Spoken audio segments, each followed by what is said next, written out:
సుధాకర్ గారు, మైఫోర్స్ మహేష్ మదనపల్లిలో మిమ్మల్ని ఒక్కరినే ఇబ్బంది పెడుతున్నారా లేదా ఇంకా కొంతమందిని ఇదే విధంగా ఇబ్బంది పెడుతున్నాడా? చాలా మంది సార్, అంటే 2018 నుండి ఒక గార్మెంట్స్ అంటే కుట్టు మిషన్ పెట్టుకొని యూనిఫామ్స్ కుట్టుకుంటా ఉన్నాడు ఆయన. యూనిఫామ్స్ కుట్టిస్తానని వేరే ఒక సంస్థ ద్వారా మిషన్లు తెచ్చుకొని వాళ్ళకు కూడా డబ్బులు కట్టకుండా ఆ మిషన్లకు ఒక బిల్డింగ్ తీసుకొని వాళ్ళకు రెంట్ కట్టకుండా ఇంకా ఏదో అంటే వాళ్ళకి ఎస్సీ కార్పొరేషన్ లో ఏదో లోన్ వస్తాయని ఆ లోన్ కూడా తీసుకున్నాడని తెలిసింది. మనకు ఆ వివరాలు పూర్తిగా తెలియదు.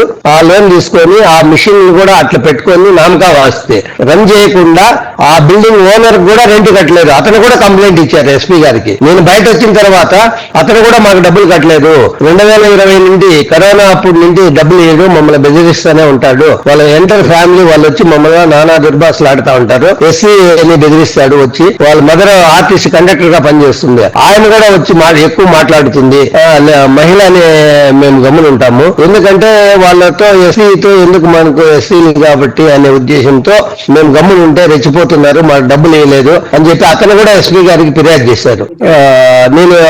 నేను ఫిర్యాదు చేసిన తర్వాత నెక్స్ట్ డేనే ఆయన వచ్చాడు బయట. ఆయన కాకుండా ఒక ఆర్టీసీ లేడీ అనమాట, వాళ్ళ మదర్ తో పాటు తోటి కండక్టర్ కూడా ఆయనకు 2018లోనే ఆయనకు ఈ 18 లక్షలు తీసుకొని డబ్బులు ఇవ్వకుండా ఆయనను కూడా దౌర్జన్యం చేసి మధ్యలో మీడియేటర్లు వాళ్ళ ఆర్టీసీ స్టాఫ్ పంచాయతీ చేసి డబ్బులు పే చేస్తాము అని చెప్పి లాస్ట్కి డబ్బులు లేవని ఏదో ఒక సైట్ ఉండాలి, ఆ సైట్ తీసుకో నేను రిజిస్టర్ చేస్తానని చెప్పి సబ్ రిజిస్టర్ ఆఫీస్ వరకు పోయి అక్కడ ఒక అగ్రిమెంట్ రాశారు.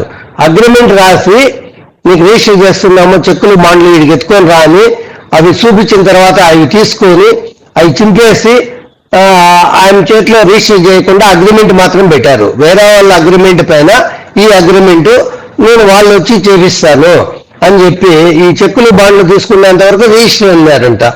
ఆయనను కూడా మోసం చేశారు.